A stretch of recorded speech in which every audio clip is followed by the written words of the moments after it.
Acá estamos con Martín Lustó, ex ministro de Economía, que escribió este libro, Economía 3D, una nueva dimensión para tus preguntas de siempre, y había quedado una pregunta de Luis. Sí, Martín, yo te preguntaba, con todo este análisis que te escucha hacer hoy, con el cual, como te decía, coincidimos bastante, ¿qué te llevó a decir que sí en el momento en que te ofrecieron el Ministerio de Economía? ¿Si tenías una expectativa diferente que después se frustró o qué? A ver, tenía el mismo análisis que tengo hoy y me peleé por las mismas cosas dentro del gobierno. Lo que pasa es que me parece que conforme va avanzando el tiempo los problemas son más graves. Y pensaste que había un espacio para plantearlo, digamos, sí, claro, obviamente. Porque la diferencia que yo veía, a mí me parecía que a Kirchner, estuve muy de acuerdo con las primeras medidas de él y con los 2 primeros años y medio de gobierno de él. Y después, claro, los modos que él utilizó, que son modos típicos de una crisis, cuando tenés que concentrar autoridad, tenés que concentrar poder, y ser muy heterodoxo, porque la ortodoxia, no importa si es fiscal, monetaria, la ortodoxia, que es la práctica aceptada, es lo que te llevó a la crisis. Entonces tenés que ser heterodoxo. Pero ahí tenés que crear nueva institucionalidad, es decir, nueva ortodoxia. A mí me pareció que le había tocado un hospital de guerra. Y amputaba, suturaba, daba penicilina. Cuando llegaba el momento en que nos cansamos todos del estilo hospital de guerra, podía sucederse a sí mismo en ella y que ella iba a crear el hospital de mediana complejidad. Eso es lo que yo interpreté, eso es lo que, con otra metáfora, es lo que me dijeron otros miembros del gobierno que también terminaron yéndose.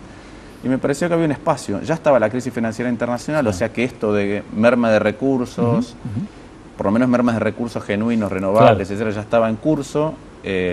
La bola de subsidios iban creyendo. No nos tenemos que olvidar que hoy seguimos con un problema que, como decía antes, se magnifican. Los subsidios fueron 2.000 millones de pesos en el 2004.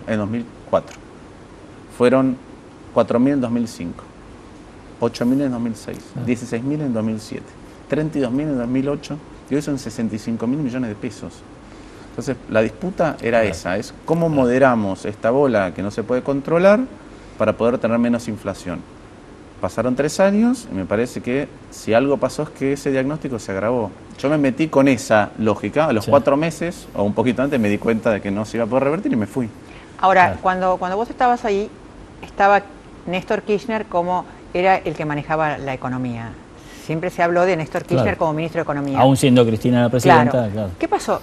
A partir de la muerte de Néstor Kirchner, ¿quién maneja la economía? Yo creo que está magnificada la figura de Néstor Kirchner como conductor de la economía, por lo menos en 2006, 2007. ¿Por qué digo esto? Porque la verdad que se cometieron muchos errores. La inflación ya estaba en curso. Y sin embargo, lo que Kirchner hacía era más o menos lo que hace un secretario de Hacienda de una provincia, que es saber cuánto me va a entrar, viene subiendo la recaudación o no, y cuánto quiero gastar y en qué lo quiero gastar.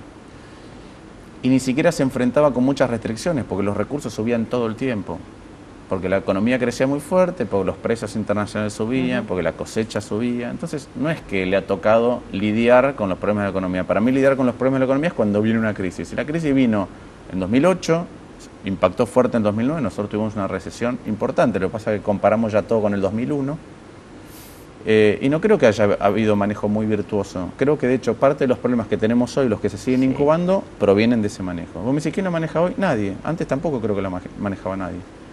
Lo que tiene que hacer un ministro de Economía es manejar esto de la demanda agregada, darle más gas, menos gas, y cuáles son las herramientas para darle más o menos gas a la economía. Creo que eso no se está haciendo. De hecho, tan irrelevante es el manejo de la economía hoy, que el Ministerio de Economía no existe como tal.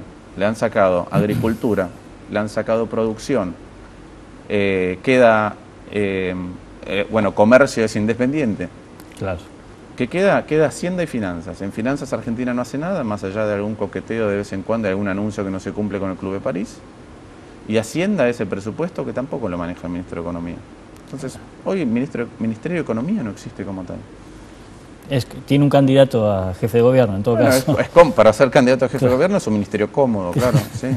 Ahora, el otro tema es, cuando vos estabas ahí en el ministerio, ¿no? Porque uno dice, bueno, viene Moyano y se reúne y quiere plantear el tema de los aumentos o amenaza con un paro. Vienen los empresarios y piden, ¿cómo se maneja todo este circuito de lobbies y de poder que llegan a un ministro de Economía, que llegan al Ejecutivo? ¿Cómo se maneja? A ver, ¿cómo te manejabas vos? Yo tengo una ventaja y una desventaja, que es que nunca pertenecía a ninguna de esas corporaciones. No soy un ministro que puso la UIA o que pusieron los bancos, nunca. Entonces uno tiene un poquito más de independencia. También es cierto que tiene a veces más detractores o más adversarios en eso. Pero uno lo que tiene que ver es de todo lo que llega, qué es lo que es compatible con lo que uno piensa que es lo mejor para todos.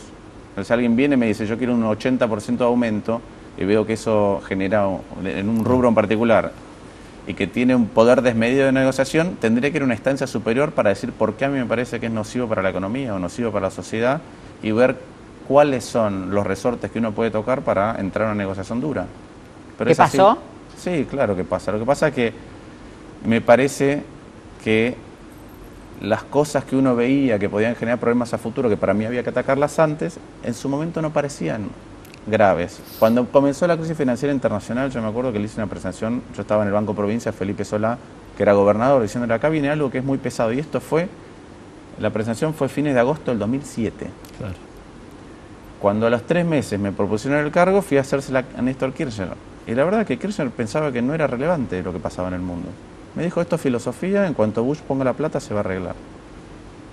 Estamos en el 2011 y todavía seguimos viviendo los coletazos globales de algo que comenzó hace casi, va a ser 4 años en el segundo semestre de este año. Ahora, ¿asusta Moyano? No, ¿por qué asusta? Digo, es la presencia, cuando viene a negociar y dice que si no te para los camiones, ¿asusta cuando estás ahí en ese lugar? ¿Es una presencia? Parece que uno ahí no tiene mucho espacio para asustarse. Me parece que uno tiene espacio para ver qué es lo que está ocurriendo, tener diagnóstico y transmitirlo a alguien que tenga más poder que Moyano. A ver, la persona que tiene más poder en Argentina es aquella que fue elegida con el voto. El resto, es decir, a veces me parece que los ministros también nos ubicamos, y eso es algo bueno de este periodo. Uno se tiene que ubicar, espero que en el próximo periodo haya un punto intermedio entre lo siguiente. Antes parecía que había ministros que tenían veleidades de manejar la política. Y la verdad que el sistema democrático funciona con alguien que es elegido por el pueblo, que es el presidente o la presidenta, que arma su equipo. Aquel que tiene la representación de la voluntad popular es el que fue elegido. Entonces, yo puedo decir, creo que esto no hay que hacerlo, creo que esto hay que hacerlo. La presidenta es la que dice, mira, muchas gracias por tu recomendación, pero yo creo que hay que hacer esto con lo que igual vos no estás de acuerdo. Y es para lo que fue elegida. Ahora, si después de 5 veces ella hace cosas con las que yo no estoy de acuerdo, yo tengo que renunciar. ¿Sí? Eso es un mundo que me parece que nos fue poniendo en su lugar con respecto a los 90. Lo que sí creo es que tampoco se puede gobernar un país o se puede administrar algo grande sin escuchar el consejo de las personas que saben de un área específica. Entonces, ojalá en algún momento nos situemos en un punto intermedio. Vos decís que hay una especie de sí señor, digamos, en todo esto. Creo que hay una especie... En un vicio retroalimentado, digamos. Creo que se retroalimenta porque si vos vas con ideas y te castigan tus ideas, tenés 2 opciones. Una es decir, bueno, bárbaro, muchas gracias por el puesto, pero no lo quiero. Claro. Y la otra es decir, no, yo me voy a aferrar acá de cualquier manera, entonces prefiero llevarte el diagnóstico que te gusta. Entonces yo no veo hoy internamente, por ejemplo, yo la verdad que tuve muchas peleas públicas y muchas más internas que no se dieron a la luz o que no vieron a la luz sobre el tema de inflación. Y hoy no veo ministros diciendo que hay dispersión de precios, tensión. Digo, no, hay inflación en curso importante y el gobierno haciendo nada para evitar que siga creciendo. Decime, te ofrecieron un cargo no del lado del oficialismo, sino del peronismo federal, el radicalismo. ¿Estás con ganas de tener ahí algo?